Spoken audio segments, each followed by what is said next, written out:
नमस्कार दोस्तों, जय हिंद। दोस्तों, एक मीडिएशन बिल की हम लोग बात करेंगे। न्यूज़ में बड़ा चर्चा का विषय है और इसे कोई कहते हैं एन इनकम्प्लीट सेटलमेंट या एक अधूरा समझौता। मीडिएशन बिल क्या है? और ये मीडिएशन बिल 2021 है और इसका उद्देश्य था कि मध्यस्थता की कार्रवाई को पूरा करने के लिए समय में कटौती करना, ताकि जितना समय लगता है किसी मध्यस्थता में उस समय को अब कम करने की कोशिश करना है। उसके लिए पार्लियामेंट्री अप्रूवल की नीड हो रही है, जिसके लिए दोनों सदनों की मंजूरी ली जाएगी। अब मध्यस्थता को यह देखा जाए तो एक डेडिकेटेड लेजिस्लेशन है फॉर गवर्निंग मीडिएशन के लिए। अब लेकिन साथ ही इस विधेयक में कुछ चीज़ों की रिफाइनमेंट की ज़रूरत है। ये मीडिएशन बिल 2021 है क्या, समझते हैं। 2021 में दिसंबर में राज्यसभा में इसको रखा गया था और उसके बाद इसे पार्लियामेंट की जो पार्लियामेंट्री स्टैंडिंग कमेटी है उसको भेज दिया गया ताकि वो इसकी समीक्षा कर सके। इसका एम है कि इस बिल का जो एम है वो है इंस्टीट्यूशनलाइजिंग ऑफ मीडिएशन। और इसके लिए क्या करना होगा, एक मीडिएशन काउंसिल ऑफ इंडिया को स्टेबल करना होगा। मतलब मध्यस्थता को संस्थागत बनाना है और भारतीय मध्यस्थता परिषद की स्थापना करना है। अब इस विधेयक के कुछ की फीचर हैं, जैसे प्री लिटिगेशन मीडिएशन, मतलब मुकदमे पूर्व मध्यस्थता। पार्टियों को किसी भी अदालत या कुछ जो अलग से जो ट्रिब्यूनल्स होते हैं अदालतों में या कुछ ट्रिब्यूनल्स में जाने से पहले मध्यस्थता द्वारा आप जो नागरिक या सिविल या फिर कह सकते हैं कॉमर्शियल जितने विवाद हैं, सिविल और कॉमर्शियल जितने भी डिस्प्यूट्स हैं, उनको सुलझाने की कोशिश करनी चाहिए। भले ही वो प्री लिटिगेशन या मुकदमे से पहले मध्यस्थता तक नहीं पहुंच पाए हों, फिर भी अदालत हो या ट्रिब्यूनल हो, वो किसी भी स्तर पर पार्टियों को ये कह सकता है कि आप मीडिएशन की कोशिश करें। और ये तभी कहेगा कोई भी ट्रिब्यूनल या कोई पार्टी जब वो जो दोनों पार्टियां हैं उसके लिए रिक्वेस्ट कहेंगे या रिक्वेस्ट करेगी। अब विधेयक में उन विवादों की सूची है जो जो क्या बोलते हैं नॉट फिट फॉर मीडिएशन है, जो मध्यस्थता के लिए उपयोग नहीं है। अब इसमें आप गौर करेंगे, इसमें नाबालिग या ऐसे दिमाग वाले व्यक्तियों के खिलाफ कुछ दावों से संबंधित विवाद या आपराधिक मुकदमा चलाना और तीसरे पक्ष के अधिकारों को प्रभावित करना भी शामिल है। केंद्र सरकार इस सूची में अमेंडमेंट कर सकती है। अब एप्लीकेबिलिटी की बात करते हैं कि ये कहाँ कहाँ एप्लीकेबल होगा। अप्लाई होगा टू मीडिएशंस कंडक्टेड इन इंडिया, जो भी इंडिया के अंदर मीडिएशंस होंगे उनमें सिर्फ होगा। इन्वॉल्विंग ओनली डोमेस्टिक पार्टीज़, केवल घरेलू पार्टी को उसमें शामिल किया जाएगा। कम से कम एक विदेशी पार्टी को शामिल करना और एक वाणिज्यिक विवाद से संबंधित, मान लो एक पार्टी हमारी अपनी डोमेस्टिक हो और एक दूसरी फॉरेन पार्टी हो, उनके बीच भी कोई कॉमर्शियल डिस्प्यूट्स है तो वहाँ पर भी इस तरह से हो सकता है। इसको आप इंटरनेशनल मीडिएशन भी कह सकते हो। अब यदि जो मीडिएशन एग्रीमेंट है वो ये कहता है कि जो जो भी मीडिएशन होगा वो इस बिल के अकॉर्डिंग होगा। यदि केंद्र सरकार या स्टेट गवर्नमेंट एक पार्टी है तो विधेयक में क्या होगा, जो ये जो बिल है will apply to commercial disputes and other dispute as notified. तो मेडिसन प्रोसेस की अगर आप बात कर रहे हो तो मध्यस्थता की कार्रवाई कॉन्फिडेंशियल रखी जाएगी और इसको कम से कम 180 दिनों में कंप्लीट होना चाहिए पूरी तरह से। और अगर दोनों पार्टियां चाहती हैं तो 180 दिनों तक इसको और एक्सटेंड किया जा सकता है, इसके टाइम को। अगर पार्टीज़ को लगता है तो वो विड्रा कर सकती हैं फ्रॉम मीडिएशन से आफ्टर 2 सेशन। इसके अलावा अगर न्यायालय से जुड़ी जो मध्यस्थता होगी, जिसको कोर्ट एनेक्स्ड मीडिएशन कहोगे आप, वो क्या होगी कि वो सर्वोच्च न्यायालय या उच्च न्यायालय के द्वारा जो भी सुप्रीम कोर्ट और हाई कोर्ट जो भी रूल फ्रेम्ड करेगा उसी के अकॉर्डिंग होगी, वो जो भी रूल बनाएगा उसके अकॉर्डिंग होगी। अब मीडिएटर्स की बात करते हैं कि मीडिएटर्स कौन होंगे। मीडिएटर्स मध्यस्थतों को पार्टियों द्वारा एक समझौते से अपॉइंट करा जाएगा, इनका अपॉइंटमेंट होगा, एक एग्रीमेंट होगा, एक तरीके से कह सकते हो। ये मीडिएशन सर्विस प्रोवाइडर होंगे, एक आप इंस्टीट्यूशन कह सकते हो जो जो एडमिनिस्ट्रेटिंग करेगा मीडिएशन की, मतलब मध्यस्थता का संचालन करने वाली एक संस्था। उन्हें हितों के किसी भी टकराव का खुलासा करना होगा जो उनकी स्वतंत्रता पर संदेह पैदा करता है। ये खास इंपॉर्टेंट है, मतलब दे डिस्क्लोज एनी कॉन्फ्लिक्ट, अगर कोई कॉन्फ्लिक्ट में है तो उसको उनको डिस्क्लोज करना होगा, of interest, conflict of interest उनको डिस्क्लोज करना होगा ताकि उनके इंडिपेंडेंस से बनी रहे, उनके ऊपर कोई डाउट ना हो। पार्टी अगर चाहें तो अपने जो मीडिएटर है उसको रिप्लेस कर सकती हैं, उसको चेंज कर सकती हैं। अब संसदीय स्थायी समिति है एक कंसर्न हाई क्या बोलते हैं, highlighted by the parliamentary studying committee.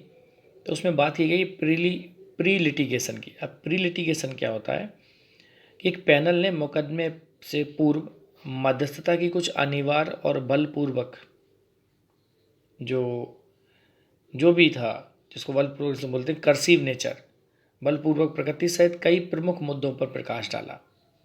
जैसे क्या है कि जो भी प्री लिटिगेशन होगा, प्री लिटिगेशन मीडिएशन होगा, उसको लिए ज़रूरी है कि अगर आप उसको नेसेसरी बनाना चाहते हैं तो बनाने से मामले में देरी हो सकती है और मामले के निपटान को लंबा खींचने के लिए कहीं ऐसा ना हो जाए कि ये एक साधन हो जाए किसी भी मामले को लंबा लटकाने के लिए। तो उसके लिए क्लॉज 26 में एक प्रोविज़न है जिसमें कहा गया है जो एससी या मतलब हाई कोर्ट या फिर सुप्रीम कोर्ट को उनके अनुसार पूर्व मुकदमेबाजी के कानून बनाने की शक्ति देता है। अब ये कुछ गैर व्यावसायिक विवादों पर लागू ना हो, मतलब बात हो रही कि नॉन कॉमर्शियल डिस्प्यूट्स हैं उनके लिए, नॉन एप्लीकेबिलिटी के लिए। तो सदस्यों ने सरकार और उनकी एजेंसियों से जुड़े कुछ गैर व्यावसायिक प्रगति के विवादों और मामलों पर विधेयक के प्रावधानों को गैर लागू होने पर भी यहाँ पर सवाल उठाया है। खैर, इसकी नियुक्तियाँ कैसी हों इस पैनल ने, तो पैनल है डिस्कस किया है about the qualification and appointment of the chairperson, और इसके जो मेंबर्स होंगे जिनको आप कहोगे प्रपोज, तो इनसे मिला के चेयरपर्सन और इनके जो मेंबर्स होंगे उससे एक प्रपोज्ड मेडिसिन काउंसिल की इस्टेब्लिशमेंट की बात हो रही है। तो अब नियुक्तियों की चर्चा के बारे में बात हो रही है, देखते हैं क्या बनता है इसमें। अब केंद्रीय मंत्रिमंडल ने कुछ सिफारिशें दी हैं जिनको एक्सेप्टेड किया गया है। अब इन सिफारिशों को क्या एक्सेप्टेड किया गया सुनिए। मध्यस्थता समाप्त करने के लिए समय कम करना होगा। केंद्रीय मंत्रिमंडल ने मध्यस्थता के समाधान के लिए समय को 180 दिन से घटाकर 90 दिन करने की बात की है। पहली चीज़ कह रहे हैं reducing the time 180 days to 90 days. जो सेकंड है कि making pre litigation mediation voluntary, मतलब मुकदमे से पहले मध्यस्थता को स्वैच्छिक बनाने की बात हो रही है। देखिए, जो भी प्री लिटिगेशन मेडिसिन होगा उसको अनिवार्य के बजाय आपको क्या बनाना चाहिए, इसको वॉलंटरी बनाना चाहिए, स्वैच्छिक बनाने की सिफारिश बहुत ज़रूरी है, क्योंकि यही इसका एक अनिवार्य सिद्धांत है। अगर वॉलंटरी होगी लिटिगेशन तो क्या हो जाएगा, तो इससे एक एसेंशियल प्रिंसिपल ऑफ मेडिसिन कह सकते हो आप इसको, क्या बोलते हैं, आसान शब्दों में कहें। अभी समझौतों की मान्यता और प्रवर्तन क्या होगा, मतलब recognisation and enforcement of agreement क्या होगा। देखो, इनसे जो भी उत्पन्न होने वाले जो भी समाधान और समझौते होंगे उनको मान्यता देना होगा और उनको लागू करना होगा। दूसरी चीज़, अब एक कहा गया है कि सिंगापुर कन्वेंशन, इस मध्यता से उत्पन्न जो भी अंतर्राष्ट्रीय निपटान होंगे, समझौते होंगे, वो सिंगापुर कन्वेंशन पर संयुक्त राष्ट्र कन्वेंशन के जो उसमें के अनुसार होंगे, क्योंकि भारत ने उस पर हस्ताक्षर भी किए हुए हैं। अब किसी भी जो सेटलमेंट होता है उसको निपटाने के लिए कुछ लिमिटेड ग्राउंड टू चैलेंजेस होते हैं किसी भी एग्रीमेंट के सेटलमेंट के लिए। अब ये क्या है समझिए, ये जो लिमिटेड ग्राउंड लिस्ट्स होती हैं किसी भी टू चैलेंज द इन्फोर्समेंट के लिए, तो उसमें मुख्य जो फैक्ट है वो ये है कि 90 दिनों की इसमें अवधि की गई है। इस पर फिर से विचार करने की ज़रूरत है, नीड ए रीलुक। और तथ्य यह है कि ये समझौता है जो वो अनिवार्य रूप से पार्टियों के बीच एक कॉन्ट्रैक्ट है, और यहाँ पर इस प्रकार के कई सारे इंस्टेंसेस हो चुके हैं और जिसके आधार पर धोखाधड़ी और कह सकते हो फ्रॉड एंड इम्पर्सोनेशन जैसी चुनौती के आधारों का बाद के चरण में पता लगाया जाता है। अब खंड 8 में कुछ तकनीकी खामियां हैं। वो तकनीकी खामियां क्या हैं समझिए। जिस बिल का जो पार्ट है, क्लॉज 8 है, वो कहता है किसी पक्ष को अंतरिम राहत के लिए शुरुआत से पहले मध्यस्थता के दौरान अदालत में जाने का अधिकार है, लेकिन केवल असाधारण परिस्थिति में, मतलब एक्सेप्शनल सर्कमस्टांसेस होंगे तभी वो जा सकता है। अब ये exceptional circumstances is not only undefined. अब ये अनडिफाइंड है, ये अपरिभाषित है। तो इस स्थिति में क्या होना चाहिए, बल्कि सिविल अदालतों के सामने अंतरिम राहत मांगने के स्थापित सिद्धांतों के लिए भी असामान्य है। तो आप करें क्या? अगर आप सिविल कोर्ट के पास भी रिलीफ के लिए नहीं जा पा रहे हो तो फिर क्या करोगे?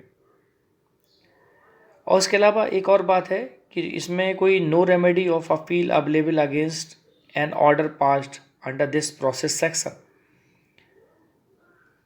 कहने का मतलब ये है कि अगर इस प्रस्तावित धारा के तहत कोई आदेश पारित हो जाता है तो इसके खिलाफ अपील का कोई इसमें प्रोविज़न नहीं बताया गया।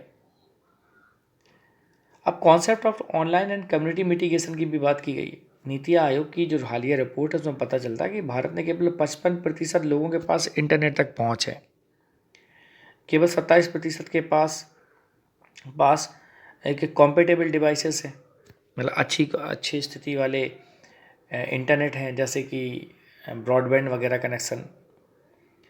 अब इन ऑनलाइन जो मध्यस्थता है, आप इसको जो ऑनलाइन मीडिएशन है, इसको सक्सेसफुल बनाने के लिए सरकार को देश के दूर दराज के हिस्सों तक बैंडविड्थ को पहुंचाना होगा। अब अगर कम्युनिटी मीडिएशन चाहिए तो विधेयक या बिल में 3 मध्यस्थों का एक पैनल रखना जरूरी होगा। पैनल में 3 मीडिएटर्स होने चाहिए, और ये जो मीडिएशन होगा, मीडिएशन द्वारा लाए जाने वाले जो भी यहाँ पर फ्लेक्सिबिलिटी होगी, क्या वो इस पर कोई ऐसा प्रतिकूल प्रभाव डालेगी, ये भी देखना होगा। अब सरकार की भागीदारी को केवल कहाँ तक सीमित रखना है? क्या केवल कॉमर्शियल डिस्प्यूट्स तक? यही असली मुद्दा है कि सरकार देश की सबसे बड़ी बिगेस्ट लिटिगेटेड है, और केवल कॉमर्शियल जो इश्यूज़ हैं उनसे उत्पन्न मध्यस्थता मामलों में ही भाग लेने की सरकार की क्षमता को प्रतिबंधित करना कानून बनाने के उद्देश्य के खिलाफ दिख रहा है। तो फिर आगे बढ़ने का रास्ता क्या वे फॉरवर्ड होना चाहिए? इसके लिए कि आप लीगल एड सेटअप करें, मतलब कानूनी सहायता सेटअप करें, पर्याप्त आईटी बुनियादी ढांचे की स्थापना करें, ताकि न्याय तक लोगों की पहुंच करने के लिए जो ज़रूरी है ऑनलाइन मध्यस्थता, उसका समाधान हो सके, लोग वहां तक पहुंच सकें। तो वो मीडियम तो चाहिए। सरकार से जुड़े विवादों को भी बिल में शामिल करना होगा। अब जो स्थायी समिति है उसने सिफारिश की थी कि सरकार से संबंधित विवादों को विधेयक में शामिल किया जाए। अब जो भी कॉमन लिटिगेंट होता है जो भी कॉमन लिटिगेंट है उसके सामने सरकार को एक प्रतिद्वंदी के रूप में देखता है वो अपने सामने। और इस बिल ने सरकार को उस धारणा को बदलने का सुनहरा अवसर प्रदान दिया है कि गोल्डन अपॉर्चुनिटी है कि गवर्नमेंट इस परसेप्शन को चेंज करे। अब इसके अलावा ये सभी जितने भी स्टेक होल्डर्स हैं उनके बीच विश्वास को भी प्रेरित करेगा, लेकिन लंबित मामलों को भी कम करने में मदद करेगा। इसकी वजह से क्या हो जाएंगे, जितनी भी रिड्यूसिंग पेंडेंसी है बैकलॉग में पड़ी हुई केसेस की, वो भी कुछ कम हो जाएंगी। तो जो फाइनली जो कंक्लूजन निकल रहा है वो ही है कि मीडिएशन शुड बी प्रोमोटेड होना चाहिए as a preferred and voluntary mode of securing justice. आप इसको ये भी कह सकते हो कि एक पसंदीदा और स्वैच्छिक तरीके से हमें मीडिएशन को बढ़ावा देना है। हालांकि जो हमारी लेजिस्लेचर है इसका इरादा जो जुडिशरी पर बोझ को हल्का करने का हो सकता है, लेकिन लॉ में रिफॉर्म की नीड है, क्योंकि इससे क्या हो सकता है कि जस्टिस में हो सकता है देरी हो सकती है और मुकदमेबाजी की कॉस्ट भी इंक्रीज़ हो सकती है। तो ये सारी चीज़ें हैं इस बिल में जो प्रपोज की गई हैं। अब देखते हैं सरकार इन चीज़ों में क्या ध्यान देती है। जो जो प्रोविजंस थे, जहाँ जहाँ ध्यान की ज़रूरत थी, मैंने आपको पूरा बताया। उम्मीद करते हैं आपको वीडियो पसंद आया होगा। नमस्कार।